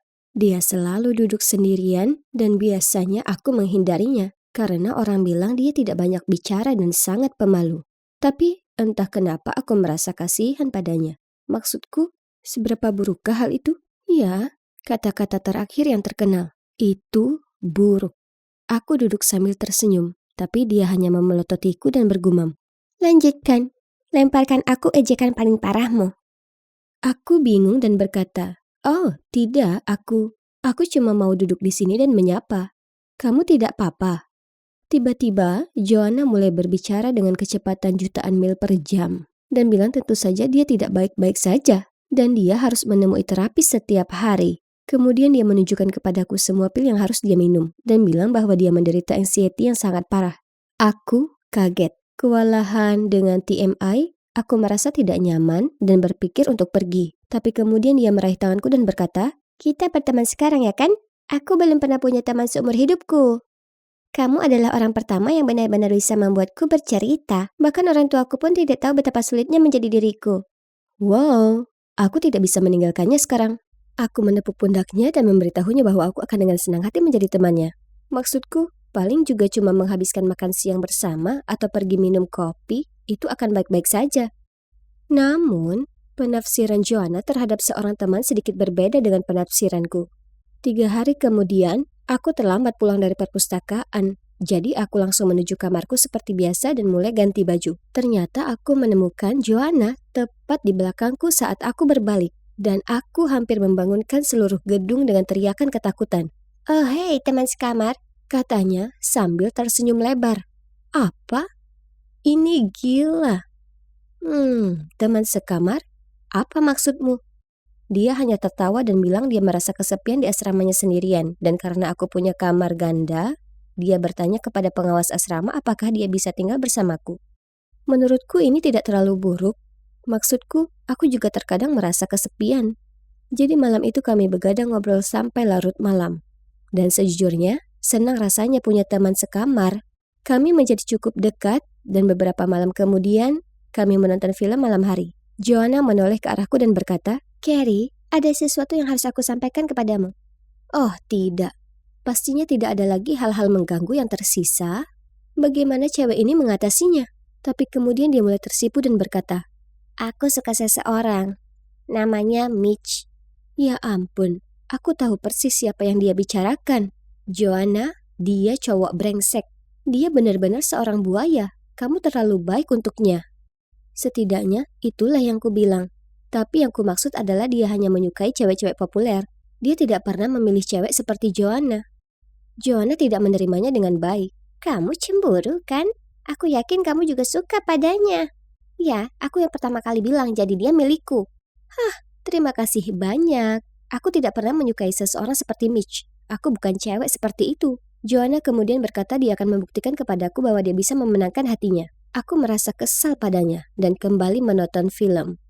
Untuk sesaat, rasanya hidupku jauh lebih penuh drama daripada sebelumnya. Dan aku mulai menyesal pernah duduk di mejanya hari itu. Sedikit yang aku tahu, ini hanyalah permulaan. Seminggu kemudian, aku mendapat kejutan besar. Joanna dan Mitch mulai pacaran. Aku sedang berbaring mendengarkan musik ketika aku mendengar suara-suara di luar pintu. Aku membukanya dan ada Mitch yang berjalan pergi. Dia berbalik untuk memberikan ciuman pada Joanna. Dan kalian seharusnya melihat ekspresi puas diri di wajahnya. Aku kan sudah bilang, katanya sambil tertawa. Wow, sombong, tapi oke, aku turut berbahagia untuknya. Dia adalah wanita yang menepati janjinya. Tapi aku khawatir dia akan terluka. Aku tidak punya waktu untuk mengatakan hal ini padanya karena dia akan segera bersamanya sepanjang waktu. Dia bahkan datang ke asrama kami dan aku muak mendengarkan mereka berdua. Mereka mesra sepanjang waktu dan itu dengan cepat menjadi begitu melelahkan. Pada hari Valentine, dia mengirim 100 balon ke asrama kami dan aku bahkan tidak bisa melewati pintunya. Mungkinkah dia sudah berlebihan? Itu bahkan tidak romantis. Tapi Joanna terpesona. Itu menyakitkan untuk dilihat. Tapi tidak sesakit melihat Mitch berjalan di sepanjang jalan sambil menggandeng tangan cewek lain. Aku membeku. Ini tidak mungkin. Aku segera mengirim pesan kepada Joanna untuk menanyakan bagaimana keadaan antara dia dan Mitch. Dia segera menjawab, semuanya baik-baik saja. Kenapa? Jadi, aku menceritakan padanya apa yang kulihat. Tapi aku tidak mendapat jawaban. Aku bergegas kembali ke asrama kami dan bertanya kenapa dia mengabaikanku dan apakah dia baik-baik saja. Tapi dia mulai berteriak kepadaku dan mengatakan aku mencoba merusak hubungan mereka karena aku cemburu. Jelas sekali dia tidak mempercayaiku. Ku bilang kalau aku mengatakan yang sebenarnya. Tapi dia bangkit dan pergi, membanting pintu di belakangnya. Segalanya menjadi canggung setelah itu. Dia mengabaikanku di asrama, mengabaikanku di kelas, dan tidak membalas SMS-ku. Dan dia masih membawa Mitch kembali dan bermesraan di hadapanku. Akhirnya, aku tidak tahan lagi dan memintanya untuk pindah. Tapi aku tidak menyangka apa yang akan terjadi selanjutnya. Joanna marah besar. Dia mulai berteriak. Apa masalahmu? Untuk pertama kalinya dalam hidupku, aku bahagia dan seseorang mencintaiku. Dan kamu malah mencoba menghancurkan ini untukku. Dan sekarang kamu ingin mengusirku? Bukan salahku kamu jomblo, Carrie. Mungkin jika kamu berhenti cemburu sebentar, seseorang akan menyukaimu kembali. Aku tidak percaya padanya. Aku ingin berteriak, dia yang terburuk. Dan keesokan paginya, keadaan menjadi lebih parah. Aku sedang duduk bersama beberapa teman sebelum kelas dimulai. Ketika tiba-tiba, Joanna masuk dan menangis. Orang-orang berlari ke arahnya dan bertanya apakah dia baik-baik saja, dan saat itulah darahku menjadi dingin. Dia mulai mengatakan betapa aku telah menjelek-jelekan pacarnya, dan sekarang aku ingin mengusirnya dari asrama kami. Dan kemudian aku mendengar suaraku. Aku menoleh, dan dia mengeluarkan ponselnya dan memutar rekaman pertengkaran kami. Tentu saja, dia mengeditnya agar membuatku terdengar seperti orang jahat. Bahkan teman-temanku pun terlihat kaget. Dan Joanna menceritakan pada mereka bahwa aku adalah seorang cewek bermuka dua, tidak berguna. Dan aku suka bergosip tentang semua orang di belakang mereka. Aku mencoba menjelaskan kepada semua orang bahwa Joanna berbohong, dan dia cuma sedang marah. Tapi semua orang menatapku dengan kaget. Sepertinya mereka mempercayainya. Aku tercengang. Kemudian keesokan harinya aku melihat Joanna menunjukkan beberapa foto di ponselnya kepada teman-temanku. Itu adalah tangkapan layar teks dariku. Tapi dia mengeditnya untuk membuat diriku benar-benar seperti monster. Suatu kali, Joanna mengirim pesan kepadaku, mengejek rambut temanku Valerie sebagai rambut paling jelek yang pernah ada. Dan aku bercanda bahwa dia pasti memotongnya sendiri. Dan ada pesan di mana Joanna berbicara tentang bagaimana Mitch mengatakan bahwa mantannya Anna, yang juga ketua kelas kami, pasti menggoda guru ekonomi untuk mendapatkan nilai bagus. Dan aku berkata, apa mungkin Anna sudah terlalu buta oleh cinta? Bukan hanya selingkuh dengan pria beristri, tapi pada dasarnya melakukan penipuan akademis. Menurutku, dia tidak akan melakukan itu. Tapi tentu saja, Joanna telah memotong kalimat terakhir itu. Dan dia juga menunjukkan perannya dalam percakapan tersebut.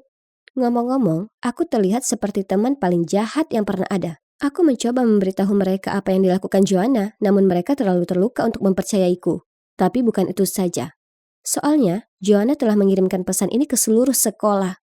Sepanjang sisa hari itu, orang-orang mendatangiku dan mengatakan bahwa aku hanyalah cewek yang kejam. Lalu saat makan siang, aku duduk-duduk di tempat biasa bersama teman-temanku. Dan tiba-tiba mereka semua melompat dan meninggalkanku sendirian di sana. Aku bisa mendengar semua orang berbisik tentangku. Dan kemudian cewek paling populer, Amy, mendatangiku dan berkata bahwa aku mengecewakan perguruan tinggi ini dan aku bahkan tidak pantas berada di sini. Aku tidak bisa menahan air mataku, jadi aku bergegas kembali ke asramaku. Tapi yang berdiri di sana dengan tangan terlipat menghalangi pintu adalah pengawas asrama. Dia berkata bahwa dia telah menerima laporan tentang kelakuanku dan aku punya waktu 1 minggu untuk keluar dari asrama. Aku tidak mengerti apa yang sudah aku lakukan. Rupanya orang-orang memberitahunya bahwa aku ingin dia dipecat. Lalu aku ingat Joanna mengucapkan kata-kata yang persis seperti itu dan bertanya kepadaku bagaimana dia bisa melaporkan manajernya. Jadi aku mengiriminya SMS yang menjelaskan cara melaporkannya. Ya ampun, dia bahkan menggunakan itu untuk melawanku. Ini keterlaluan. Aku pergi mencari Joanna. Aku sangat marah. Dia menghancurkan hidupku. Ketika aku sampai di kelas, aku berencana menunjukkan kepada semua orang percakapan obrolan kami yang lengkap, tanpa diedit. Tapi aku tidak mendapat kesempatan karena Joanna menangis histeris dan semua orang menghiburnya. Dia mengatakan betapa menyiksanya tinggal bersama aku dan dia harus minum obat untuk menangani perilakuku. Cukup, beraninya kamu. Aku berteriak. Kenapa kau lakukan ini padaku? Apa yang pernah aku lakukan padamu? Joanna tentu saja mulai menangis lebih keras lagi. Dan semua orang menatapku seolah mereka ingin membunuhku. Aku berjalan keluar dari sana dengan perasaan benar-benar kosong. Aku kehilangan teman-temanku, asramaku, reputasiku, dan harga diriku.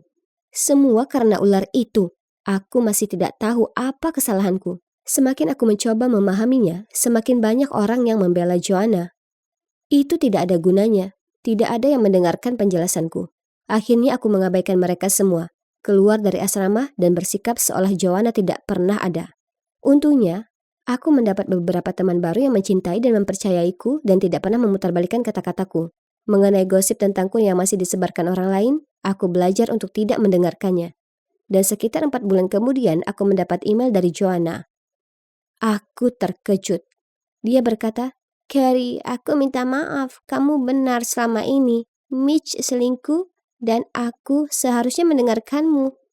Mohon maafkan aku mohon. Aku akan melakukan apa saja untuk menebusnya. Aku akan mengaku kepada semua orang. Tolong, ayo kita berteman lagi. Aku merindukanmu. Hah? Tidak mau walau dalam 1.000.000 tahun. Aku langsung menghapus email itu. Tidak ada yang bisa dia lakukan untuk menebus kesalahannya. Dia telah menghancurkan hidupku dan aku sudah muak dengan racun itu. Selamat jalan.